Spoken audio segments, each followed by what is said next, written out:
welcome back to Shrinking It Down, Mental Health Made Simple. I'm Dr. Gene Beresin. And I'm Steve Schlozman. And this is the show in which we try to take really complicated subjects in mental health and make them ridiculously simple. And today's topic might seem already ridiculously simple, but it's not. So today we're going to be talking about animals. And not just any animals. No, not about giraffes or condors. Or humans, or human animals. Or human animals. Well, we will be talking about human animals in some sense, but today we want to talk about the psychological importance of pets in our lives. So I didn't tell you I was going to do this, but I'm going to do this now. I'm just going to say some words. Okay, here we go. Hopefully ones that I can understand. Well, maybe. You could bark like a dog. I'm not going to do that. That sounded creepy. I speak dog. Pepper, Fluffy, Bilbo, Frida, Patches, Annie, Fluff, Snowball, Choo Choo. I'm trying to think of how many more I can get. There's like at least 8 more of the names of all the pets I've ever had. Like the names themselves, each one of them captures a memory for me, like a specific period of my life. Are these dogs or cats? Dogs, cats, guinea pigs, goldfish. Choo Choo was a goldfish. Wow. I don't know why I thought a goldfish should be called Choo Choo. I had a croc. I had an alligator. You had an alligator? I had 2 alligators, actually. They're very affectionate alligators. Actually, they were terrible. They were the worst pets I've ever had. They were cute, but no, but actually, I like dogs. And dogs are special. I mean, dogs are simple. They're straightforward. They understand I keep saying that Bear is my best friend, and he is. What I say to my family, and I've heard you say this to yours too, I have 2 dogs. Bear is the name of Gene's dog, by the way. It's not actually that he owns a bear. He has a dog named Bear, just to be clear. So I have 2 dogs. I got a 110-pound mutt named Corduroy, and then I got a little 7-pound sociopath who's like Joe Pesci in Goodfellas. His name is Snack. They're both awesome dogs in their own way, and I always tell my family, this is the simplest thing in my life. These are the only creatures that understand me, that truly understand me, that get me. Well, so how do they understand you? So animals, dogs will first of all, they know your emotions, right? Yeah, no. They get you. No question. Yeah. When I was growing up, every time I had a breakup with a girl, and usually that was the direction it went. She broke up with me, just for the record. And when that happened, my dog somehow knew. My dog was there at my bedside when I was playing whatever Simon and Garfunkel song seemed to fit the moment well. They do get you, and they're protective in sometimes an affectionate way, and sometimes not such an affectionate way. But they're very loyal. Yep. And they're trustworthy, and the reason why I think they're our best friends is because they unconditionally love us and want to please us and want us to please them. Real simple. Despite our faults. Right. Right? Like our spouses, our kids, our friends might occasionally find a fault in us. I'm not sure my dog ever, maybe I'm deluding myself, maybe it's just that I don't speak dog. I don't know that he finds a fault. So I've got this pillow in my office at home that says, I want to be the kind of person the dog thinks I am. Right, it's perfect, right? It's perfect.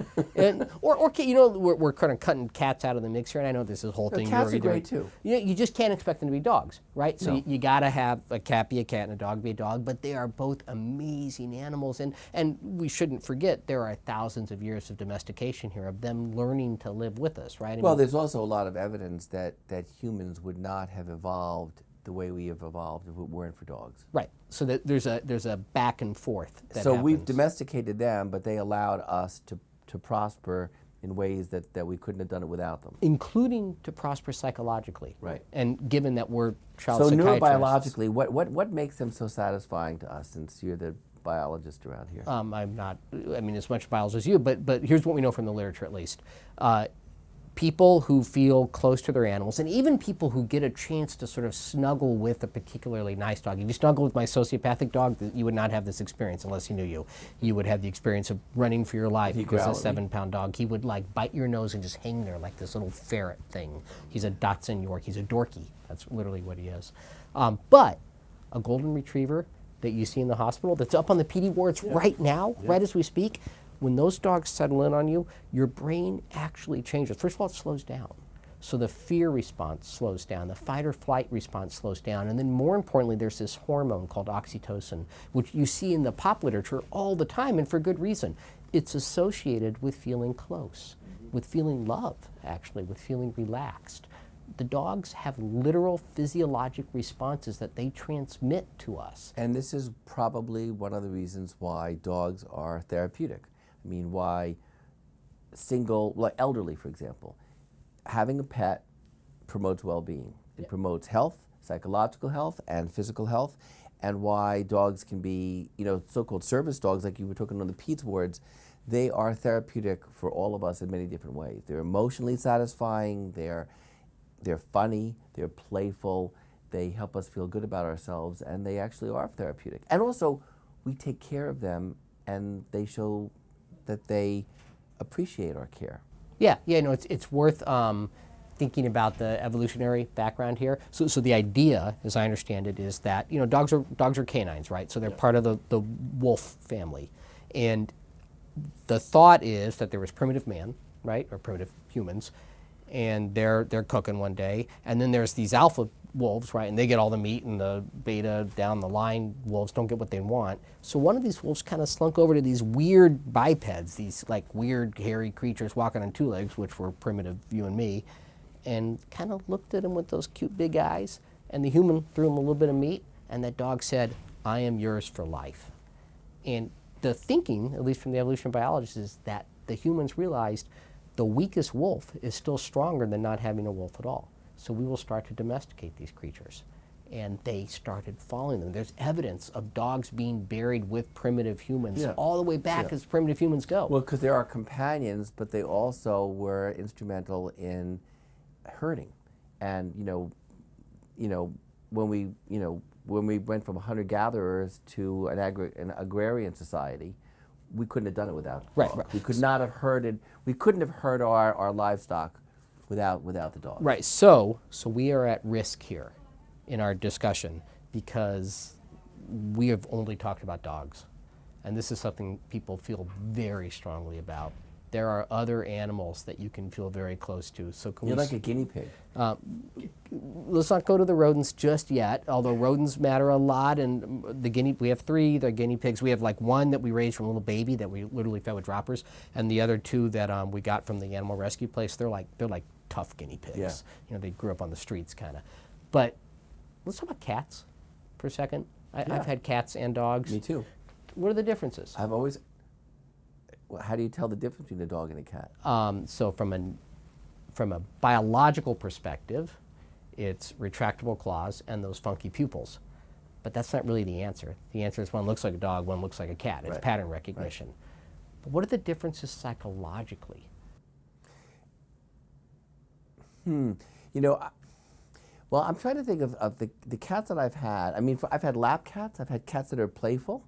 They're very different. I mean, the cat that I have now, actually, my daughter found it on the streets in South Boston. It's a feral kitten. And this pure white cat was really difficult. She was a loner. She was autonomous. She was a hunter.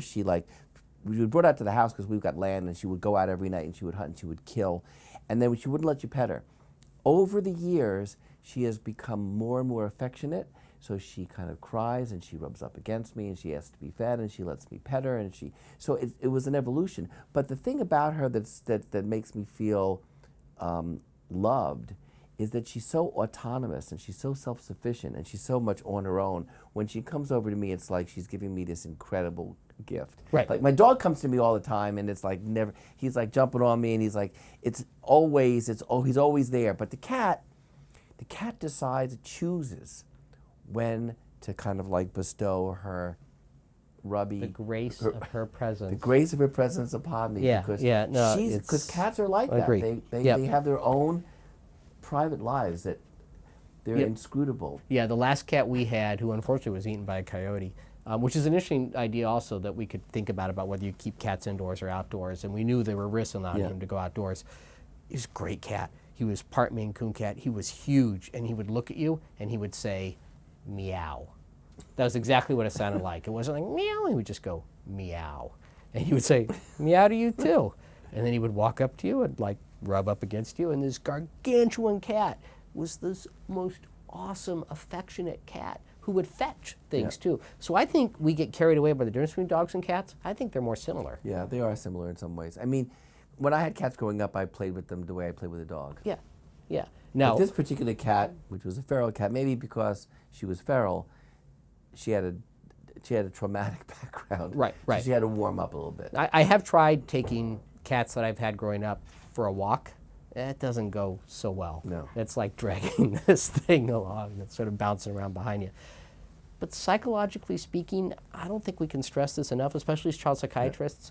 If not all families can have a pet in the house for all sorts of different reasons, allergies, I mean, everything. Yeah. But if you can, the way that a pet can help a child who's feeling that their self-esteem's taken a hit, who's feeling unloved, even if they're wonderfully loved, that feeling that a pet can give to a kid, I don't think it's paralleled in anything else. Right, and the other thing is that, you know, our kids and we take care of the pet. And, you know, there's something about, you know, we talked about this in a blog about, you know, that there's a difference in the brain between giving rather than receiving, like around the holidays. Yeah.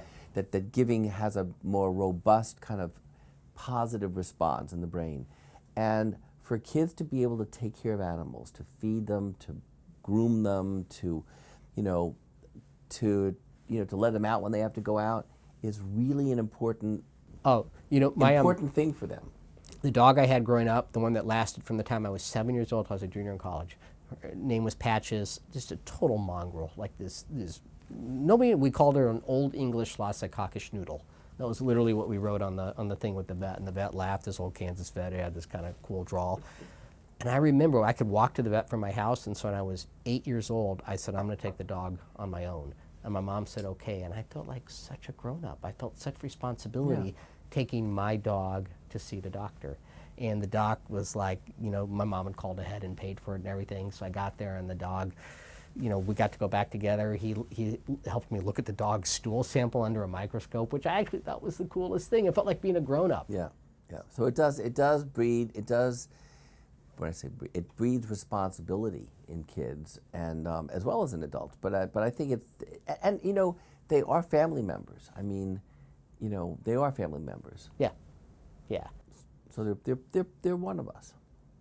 So if families worry about getting pets, I think we can reassure them, both in this podcast, in our offices, and just with our friends, that actually a pet, if you can do it, if you can afford it, and it's a real issue, if you can afford it, it costs money.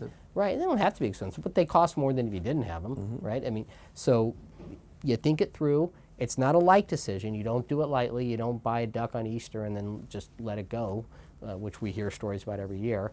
But if you can do it, it is so worth the effort. Yeah. So on that note, it's time for monumental mental health myths. And as always, we'll pick the myths about our subject, which happens to be pets today, out of Herman. So here's one for you. Okay. You want me to read it? Okay. Yep. Okay. Read it. This is one of my favorites.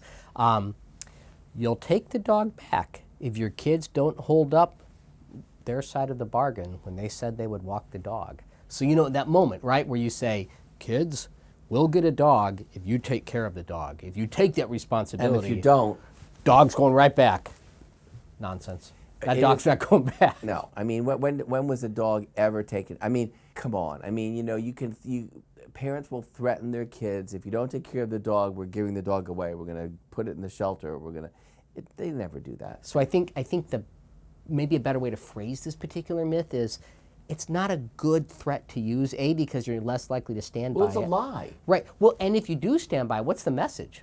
I'm going to take this dog back, this dog that we welcomed into our family? Yeah. Like that's not such a great message either. So I think the myth here is that if you get the dog, it's not a one-person project. It's a family endeavor. Right. And you will learn the responsibility as So things as go parents, on. we should actually say, look, we're going to get a dog, and we're all going to take care of it. Yeah. And then we'll do it together.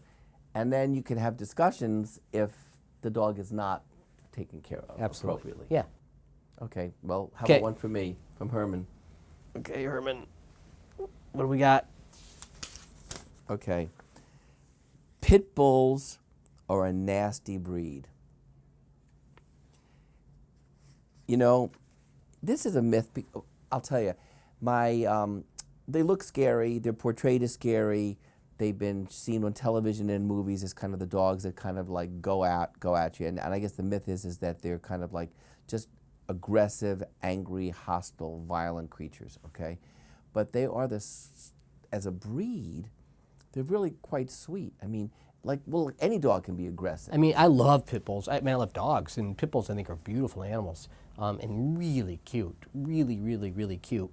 But I also have read the stories about pit bulls that once they clamp on, their jaws are so powerful, you're not going to get them to unclamp. I mean, it's once they've decided to go into attack mode.